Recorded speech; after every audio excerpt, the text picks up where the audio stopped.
Question 15. Solve this quadratic equation by factoring 6x squared minus 11x plus 3 is equal to 0. First we multiply coefficients of x squared, which is 6, with 3, and we get 18. Then we write down all the factors of 18, which is positive 1 times 18, negative 1 times negative 18, 2 times 9, negative 2 times negative 9, 3 times 6, negative 6 times negative 3.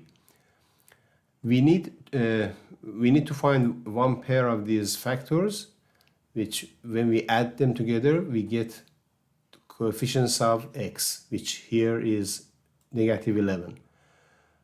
Negative 2 and negative 9, if we add them together, will be negative 11. So what we do, we rewrite the equation and replace negative 11x as negative 2x, negative 9x.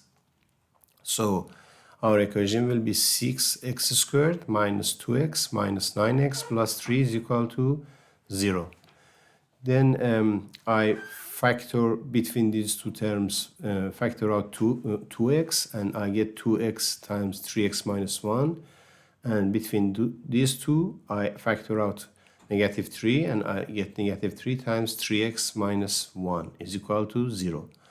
Now we have 3x minus 1 common, so we can factor this, and we get 3x minus 1 times 2x minus 3. When we have two terms multiplied together is equal to 0, we can set each term equal to 0. So 3x minus 1 equal to 0. We take minus 1 to the other side, and we get 3x is equal to 1. And we divide both sides by 3, and x will be equal to 1 over 3.